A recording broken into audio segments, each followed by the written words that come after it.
भक्तजनों, माताओं, बहनों, सादर जय श्री कृष्ण। हमारे YouTube चैनल में आप सभी का बहुत बहुत स्वागत है। मैं हूं आपके साथ आचार्य धर्मेंद्र शास्त्री। अब हम आप सभी को कार्तिक मास महात्म कथा अध्याय 27 सुनाने जा रहे हैं।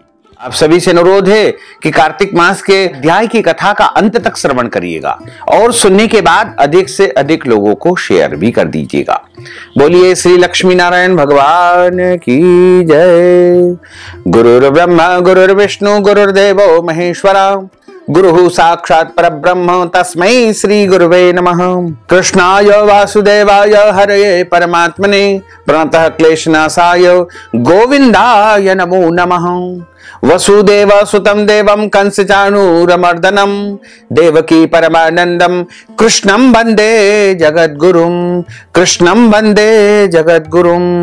बोलिए श्री लक्ष्मी नारायण भगवान की जय। कृष्ण नाम का आसरा, कृष्ण नाम का ध्यान, 27वां अध्याय अब लिखने लगा महान।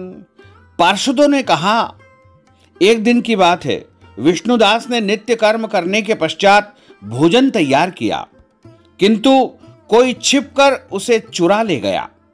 विष्णुदास ने देखा भोजन नहीं है, परंतु उन्होंने दोबारा भोजन नहीं बनाया, क्योंकि ऐसा करने पर सायंकाल की पूजा के लिए उन्हें अवकाश नहीं मिलता।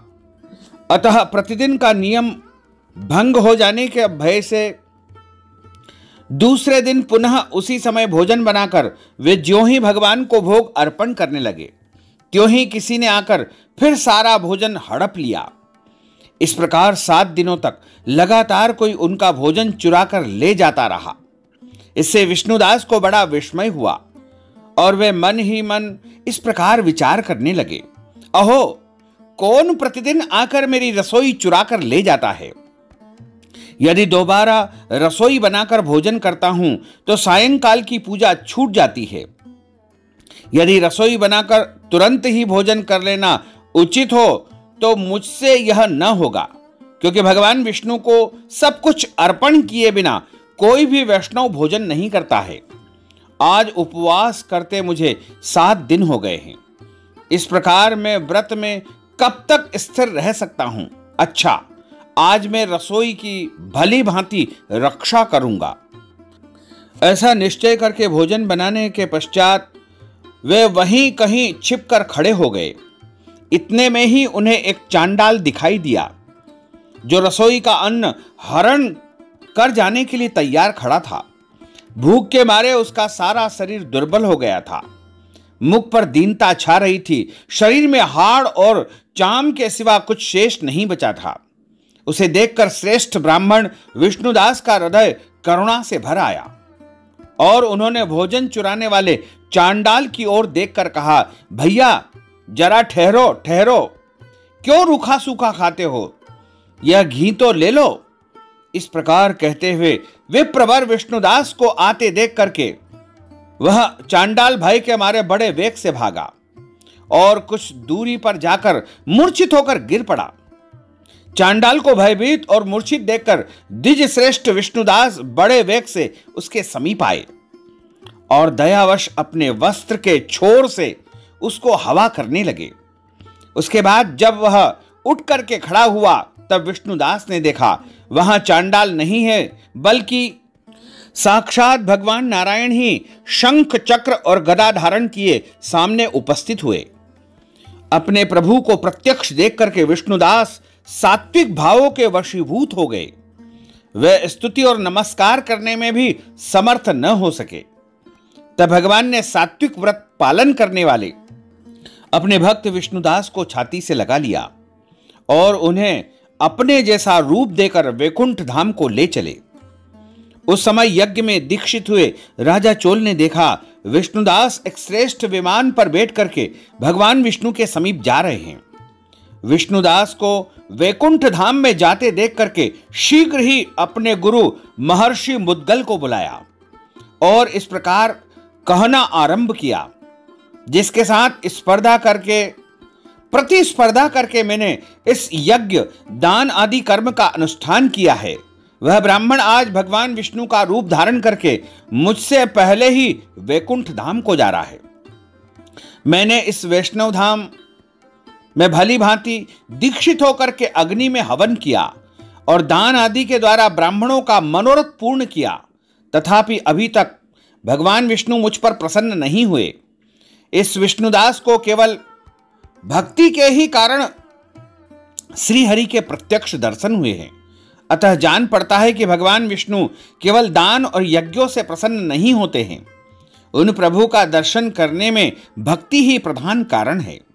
दोनों पार्षदों ने कहा। इस प्रकार कहकर राजा ने अपने भांजे को राज सिंहासन पर अभिषिक्त करके वहां बैठा दिया और वे बचपन से ही यज्ञ की दीक्षा लेकर उसी में संलग्न रहते थे, इसलिए उन्हें कोई पुत्र नहीं था। यही कारण है कि उस देश में अब तक भांजे ही राज्य के उत्तराधिकारी होते हैं।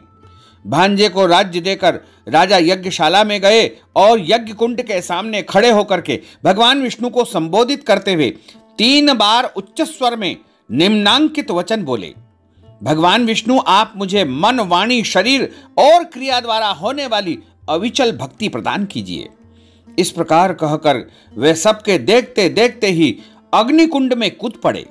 उसी क्षण भक्त वत्सल भगवान विष्णु अग्निकुंड से प्रकट हुए और उन्होंने राजा को छाती से लगाकर एक श्रेष्ठ विमान में बैठाया और उन्हें अपने साथ लेकर के वैकुंठ धाम को प्रस्थान किया।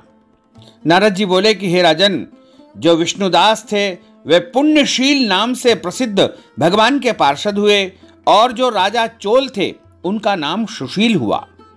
इन दोनों को अपने ही समान स्वरूप प्रदान करके भगवान लक्ष्मीपति ने अपना द्वारपाल उनको नियुक्त कर दिया। बोलिए लक्ष्मी नारायण भगवान की जय। इस प्रकार यहां पर कार्तिक मास के अध्याय 27 की कथा का समापन होता है। अच्युतम केशवम राम नारायणम कृष्ण दामोदरम वासुदेवम हरे श्रीधरम माधवम गोपिका वल्लभम श्री जानकी नायकम श्री रामचंद्रम भजे जानकी मनोहरम सर्वलोक नायकम श्री शंकरादि सेवितम पुण्य नाम कीर्तनम श्री राम राम राम राम राम नाम तायकम रामा कृष्ण वासुदेवा भक्ति मुक्तिदायकम रामा कृष्ण वासुदेवा भक्ति मुक्तिदायकम हरे राम राम राम हरे हरे हरे कृष्ण कृष्ण कृष्ण हरे हरे श्री कृष्ण गोविंद हरे मुरारे हे नाथ नारायण वासुदेवा हे नाथ नारायण वासुदेवा हे नाथ नारायण वासुदेवा हे नाथ नारायण वासुदेवा।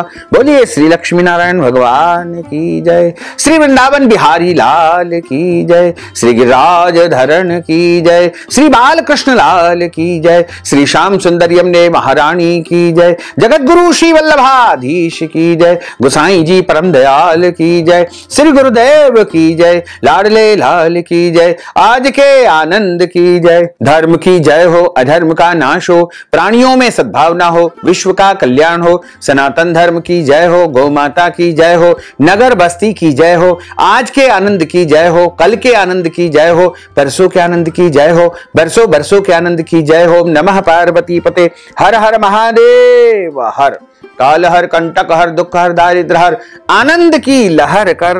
भक्तजनों, माताओं, बहनों, आप सभी से अनुरोध है कि हमारे इस ज्ञानवर्धक वीडियो को अधिक से अधिक लोगों को शेयर करिएगा, लाइक करिएगा, कमेंट करिएगा और यदि अभी तक आपने सब्सक्राइब नहीं किया है तो अभी और इसी समय सब्सक्राइब कर लीजिए ताकि इसी प्रकार की ज्ञानवर्धक वीडियो आपको सबसे पहले प्राप्त हो सके। आपको और आपके पूरे परिवार को सादर जय श्री कृष्ण, सादर धन्यवाद।